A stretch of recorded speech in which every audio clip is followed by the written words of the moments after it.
All right, aloha and good afternoon and a warm welcome to the official Faster with Cake press conference with the one and only Laura Philipp. I don't think I have to do a very long introduction of her, but fourth place in 2019 at her very first race here in the island. She broke several records ever since. We're going to talk about that later. It's her second time here on the island. Her own press conference at Lava Java, I said it before, with the ocean view. How do you feel? I think it must be really good to be back at the island.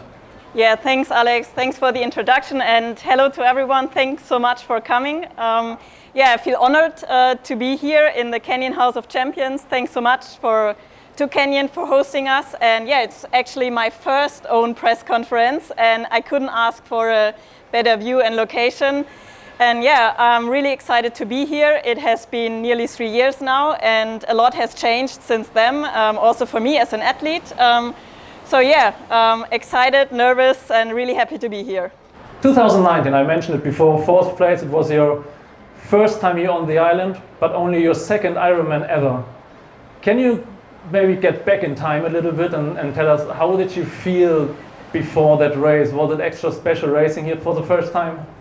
Yeah, I still can remember it very well. I qualified for the race in 2018 at Ironman Barcelona, and then it was nearly a year until I could start here at the Ironman. So it really felt like my first Ironman again. And the conditions were something I was not used to, of course, and I was actually kind of scared to be on this start line. I felt like I have no real experience on the Ironman distance and especially also with racing in the heat. And unfortunately, my preparations back in 2019, they didn't went very well. So I picked up an injury in the early beginning of the year. So I couldn't do much racing in that year. And then, Hawaii was actually kind of my first real race back. And of course, that didn't help my confidence either. But I think it was still very good to be on that start line and to get in like a first racing experience. And then, of course, a fourth place wasn't so bad at all. Especially with the preparations I had, they weren't ideal. And I think I had only around 250 running kilometers from May to October.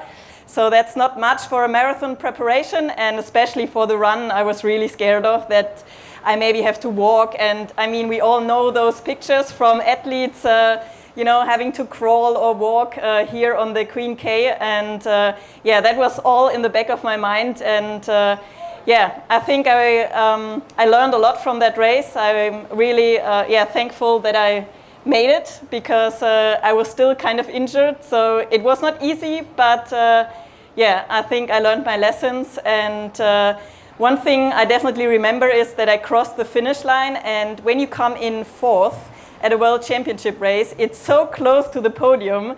And you just missed it, and that really left me hungry to return to the island. And I think the first thing I said to Philipp was like, I want to come back next year and do better. And then I had to wait 3 years now to finally come back. So yeah, it feels extra special. We want to talk about your preparations a little bit later on, but so much has happened over the last 3 years. Of course, for the triathlon community in general, but especially for you. If I summarize it very shortly, you broke not one, but 2 Ironman world records. Started the season in Dubai, 70.3.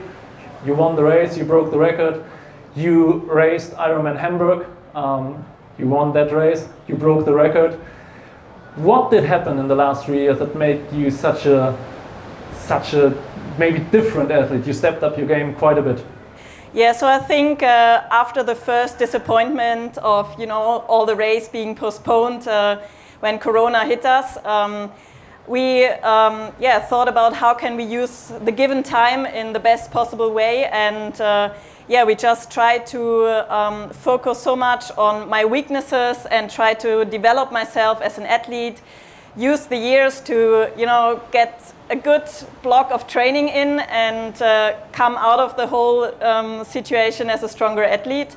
And I raced 3 more Ironmans since then. And I think every Ironman I did told me something new. And I always felt like the next one I was, again, a stronger version. And that really helped me to find more confidence on this distance. And you already mentioned it. I think especially this year has been great, despite of my COVID infection in around May. But I came back stronger after that, winning Ironman Hamburg. I think that has been my strongest Ironman performance so far. I came close to the long course world record, still held by Chrissy Wellington. I came in short by 7 seconds. But to be honest, I was not angry about it. Like, I didn't even thought about it during the race. Having come so close definitely is a great motivation to maybe, also trying to break that record one day, but you definitely need to find the perfect course for doing so. And also my win in Dubai against Daniela Rief was a great confidence booster, and I took a lot of motivation away from that. And I think it also helped me to kind of push my mental boundaries a little bit, because she is, I think, 10 times world champion, and to beat her on a good day, just felt really good, and hopefully, I can come close to that. Can you still get some confidence out of those races? Because, as I said, Dubai was very early in the season. Hamburg then was in June, I guess, at the beginning of June, actually. And of course, the race is very different. It is on home soil and kind of flat, the course, and it's so different to Kona. Does it still give you confidence to do well in Kona as well? Well, I think it's always great to have had great racing experience. Of course, it's a different course, it's different climate. And I'm definitely not coming here thinking I can just do the same pace or outcome. I'm very humble for the conditions here and the competition I have to face here. But I still think having had good performances help you to just have this positive kind of mindset also going into any race. When it gets tough on Thursday, I will definitely try to think of this. And, if you've beat someone once, you can do it. And I think this helps you, even if I might have like a 10-minute gap or I have to chase all day long. I will continuously tell myself that it's worth pushing till the end. It's worth pushing until the end. That sounds a bit like KICKASS. And KICKASS is something that developed as well over the last, let's say, 3 years. I think when you raced here in 2019, it was a small slogan on your frame, on the bike. You already had that on your bike, but it was not that prominent. Now it's on your suit and on your shirt and on the wall behind us. What exactly does KICKASS mean for you? Yeah, so it started as a little motivation slogan just for myself. I think what's most important for me is that I enjoy what I do. Like, I try to have fun training and racing, and I try to be ambassador for especially female health, or that you can actually be a professional athlete and train a lot and ask a lot out of your body, but still be healthy. And that's what I want to show. And I think, if you're trying to find the right balance, then you can actually work hard, have fun, and then kick ass. And that's kind of what the kick ass feeling is about. But especially over the Corona period, it has become more. So we actually founded a company called KICKASS Sports, where we pass on our knowledge to age group athletes. And we actually have our first Kona qualified athletes also here. So it's great to have you here, and all the best for your race as well. It feels definitely special to race together and to share that with you. We are very proud of that, and so it has grown, and it's kind of a little brand. So the living example that the training program actually works, not just for professional athletes like you, but also for age groupers. Let's talk about a bit about your preparation toward this race and maybe the second half of the season. You did 2 very high-rated races with the PTO Tour in the Collins Cup in Chamorin, as I learned, and then in Edmonton. Races like these where so many good athletes, exceptional athletes on the start line, maybe even athletes that are focusing on that distance a little more than you do as a long course athlete. What does it give you after the race? Yeah, so racing the PTO races was a great experience. Like the 100K distance is new for everyone, and I was just curious to race them, and I think the effort the PTO is doing is quite cool. So I really wanted to support the races with my appearance there, and yeah, it's interesting to see how our sport develops. It gets faster with every year and actually with every race. And the first one I did was Edmonton. Despite some organization issues and maybe some drafting issues, it was a great experience. And I think it's good for the development of our sport, especially they had so much media coverage and stuff. I do think it favors the short course athletes, especially with all the wild cards given out and stuff. Like it's kind of hard for the long course athletes. But I just wanted to use those races to get a proper stimulus from the race, and I think that's what I did. And of course, I would have loved to also win one of those races, but I think then you really need to focus on this shorter, faster stuff. And for me personally, the focus was on this race, on the Hawaii preparation, and we just used that to, just try out new stuff.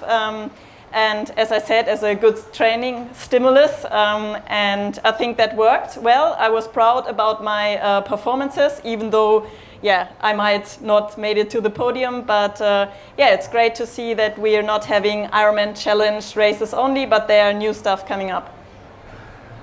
When I hear you talking, it sounds really rational. You know, you see the big picture. It's about gaining the stimulus, and even a 4th place. It's great because the other athletes that finish in front of you, maybe they focus on that shorter distance a little more, and you would need to focus on that distance more to come even closer to them. That sounds like you see the big picture. Is that also the case during the weekend, or are you getting sometimes maybe a little bit emotional talking to your coach and to your husband, Philipp, saying, can we maybe do some sessions more specific to that? Or is it always like, okay, we see the big picture, Kona's coming up? No, to be honest, of course, I love to race and I love to win, and I definitely was a bit upset after the races, you know. And then I need to talk actually to Philipp to let him explain me the big picture, and that everything is good, and that my numbers look good, and that Ironman is a complete different game. Of course, I also struggle if I don't feel like I had the best performance. But it sometimes helped, to talk, especially to Philipp, and then look into the numbers in detail, and then that helps to see the bigger picture. But usually, I'm not someone who is very good in seeing the bigger picture. I think if I would train myself, I would probably do way too much every day, and then be surprised why I won't make it to race day. Another thing that you're very consistent with is altitude training. When I follow you on Instagram and on YouTube, I would think like, okay, Laura is off to St. Moritz again, and she's back to St. Moritz again. I think you even called it your second home in one video. What does St. Moritz give you? Because it's, you know, from altitude to sea level. What's that place all about? Yeah, so it definitely feels like a second home by now, and I think some people also think we are locals, so that's quite cool. First of all, it's a great place to train. It's beautiful. It offers everything I need for my training. Short ways to the pool and the track, and you have different loops for riding as well. And then, of course, the altitude is maybe the main factor we go there. Training is a lot harder, and your body hopefully adapts to that, and then you come out stronger. And for me personally, it works very well. So I always feel a lot stronger after having done those camps. And we also did an altitude camp before we came over here. back in 2019, we did it a little bit different. We went, I think we came in 4 weeks early, and we spent the preparation at Maui. So I did expose myself more to the heat back then, but I think studies show that altitude training can have similar effects than heat training. So yeah, I hope it works. But I've also been here like for around 1.5 weeks now, and the first days, yeah, they were a bit special. Like I did feel the heat quite well, and now I think I got used to it quite good. You said you arrived 1.5 weeks ago. I heard a funny story. Maybe you can tell me whether that's true or not. I heard that for in the first days, or it was one of your first actions, to pay back the debts to the island. What is that all about? Yeah, so actually that was something that followed me. It felt a bit like a curse, and I felt a bit guilty because back in 2019 I took a lava stone with me back home, and when I was back home I found out that you're not allowed to take anything from the island, or the island gods, they're really mad with you. And then I was back home and I had this stone on the table, and I had to look at it for 3 years now, and I was desperately hoping, hopefully next year we can make it and I can bring it back.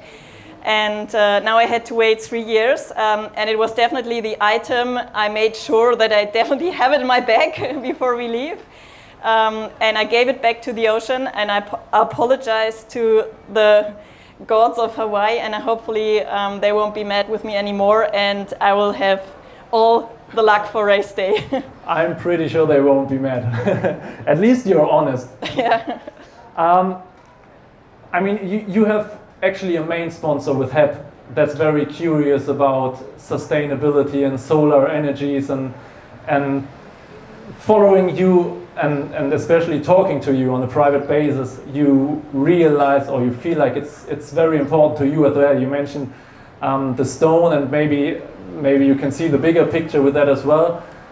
You always mentioned you appreciate the nature, the environment you live in and you train in.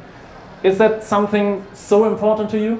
Yeah, definitely. I think I would also say it's one reason why I enjoy being a triathlete, is that I can spend so much time out in the nature for my training, and especially coming here to the island, swimming in the ocean, seeing all the ocean life, like getting so close to dolphins and fish and turtles, makes me feel very small as a human being. And especially just small things like the sunscreen that can affect the corals over here.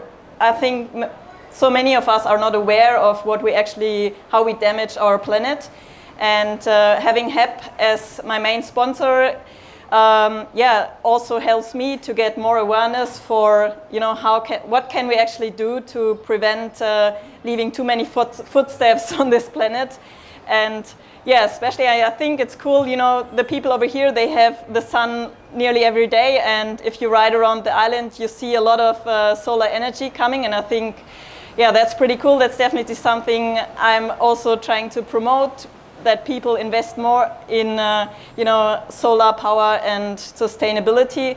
So I'm trying to be an ambassador for that as well, and I think spending the time over here and seeing how beautiful our planet is definitely helps to find motivation to do that. All right, one last question before talking about the race on Thursday with you.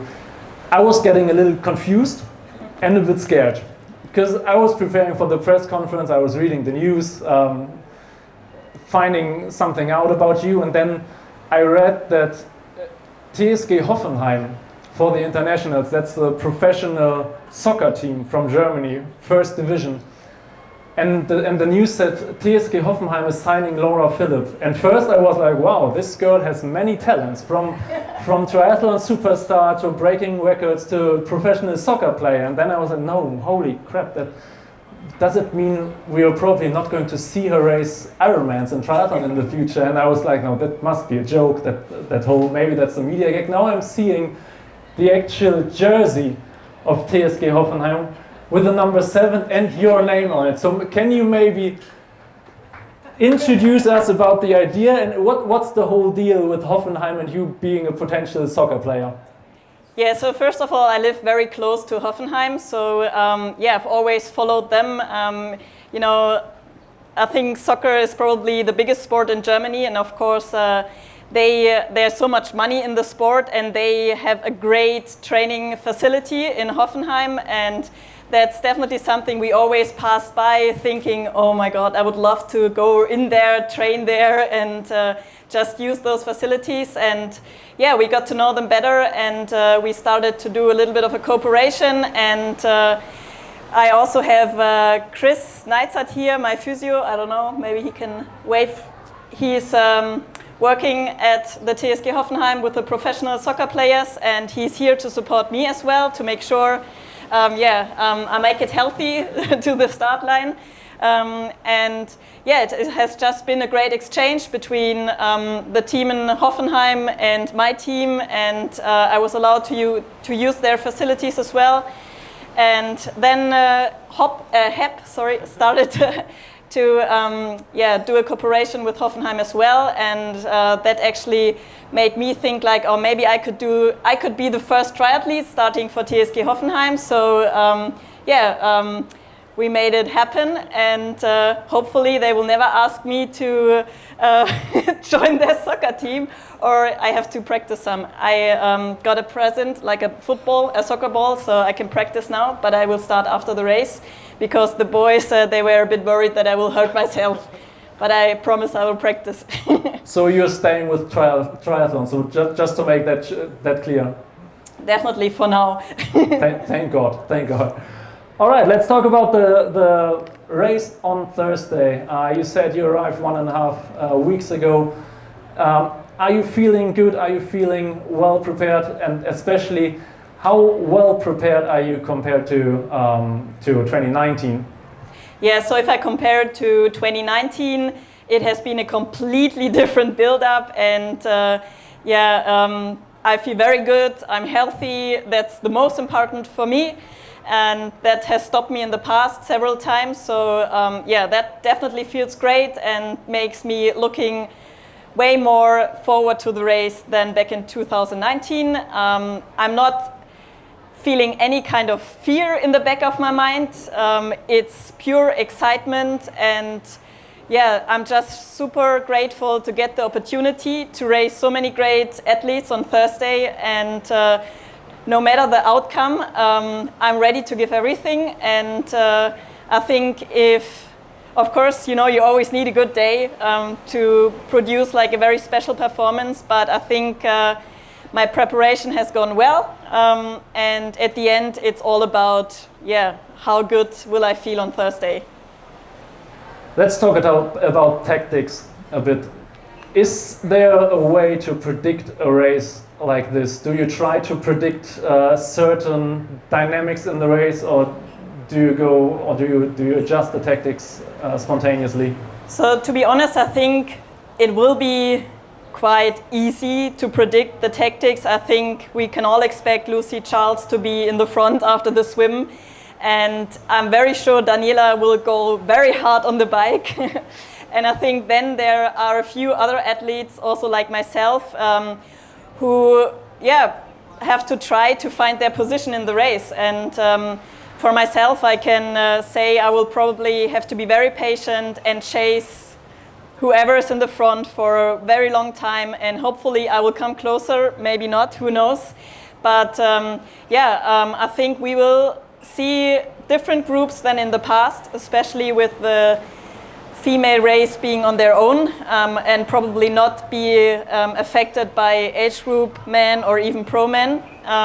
So that's something I'm looking forward to. I think it will be a more fair race for us women, and hopefully I can minimize my losses on the swim. That's definitely something I worked on, and I spend a lot of time in the ocean here talking to the dolphins, the fishes, and I really hope I can just show that I improved on the swim.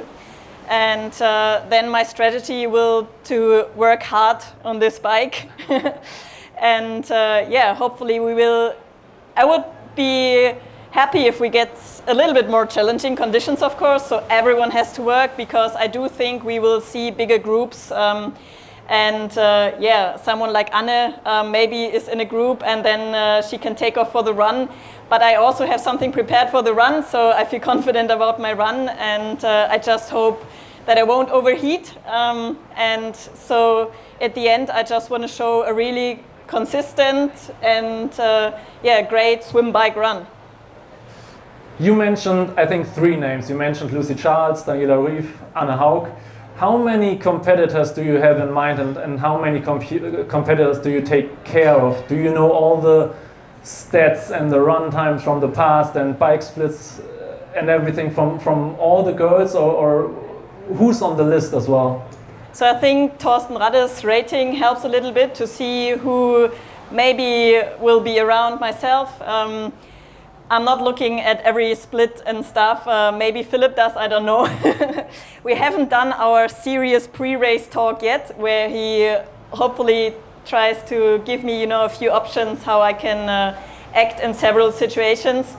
I definitely think there are around 5 girls who can win here this year, and even to make it on the podium will be very, very tough. I mean, just, if you mention Daniela, Lucy, Anne, myself, then there's already one missing the podium, and they're all like big names, they're super strong. So yeah, this year's edition, I think, will be very exciting. And also someone like Chelsea Sodaro, I raced her in Hamburg, and I saw how strong she is. I also have her on my list, but there are at the end so many names that at the end I don't really think too much about it, because I think at the end the best strategy is just to stay in the moment and make smart decisions in the moment, because we can't predict the outcome yet. And I think you can rely on a great setup. I mean, looking at the bike, this is probably the part where all triathletes have the start the grim and have the blink in the eyes with the Canyon Speedmax, New Balance shoes and everything, you name it. Is there anything you changed during the season, or maybe you needed to change after, let's say, Ironman Hamburg, or is it all dialed in and you rely on the setup that you're already racing with? Yeah, so I'm actually quite happy that not really, I think not anything has changed despite of my running shoes maybe. So yeah, I'm very confident about my bike setup. I think it's a great sign that you don't have to change anything, because I feel comfortable on it. I know it's fast. We've been to the wind tunnel. I'm happy that there's no new gimmick on it, and I just know everything and I know it works. That definitely helps me with my pre-race nerves. Maybe one funny story, back in 2019, New Balance didn't really had a carbon shoe, and all the others were running, I think, with like the Nike carbon shoes and stuff, and I really felt like, damn, I have a disadvantage here. And then they sent me they had one prototype, but unfortunately I'm not having prototype size, so the prototype size is smaller, but I really wanted to race that shoe. So I raced in a too small shoe, but with their first carbon plate edition. And now they have developed a lot, and I raced the newest edition, and it feels great, and I feel like I can run really fast in that shoe, so that's definitely a little bit of a confidence booster for the run. And that's in your size and everything, suit all dialed into you? Yeah, now everything fits. Everything is great now. See, 4th place with 2 small running shoes without any real running preparation. I'm very optimistic after this press conference. One last question. You said what KICKASS is all about. How does the race on Thursday needs to fold out for you to say, I kicked ass in that race? Yeah, so kicking ass is not only kicking other asses, but sometimes it's also kicking my own butt. And actually I have many days where I tell Philipp, hey Philipp, give me a kick ass to go out. And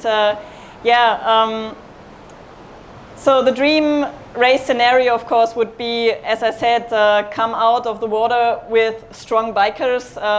feel great on the bike, make a move on the bike, and then still come off the bike with legs that feel like I can run fast, and hopefully I won't make any nutrition failures. I know they reduced the aid stations. I'm curious to see if that affects the race, because if you miss a bottle, it's definitely longer to the next one, and it's so important to cool yourself down, especially also on the bike.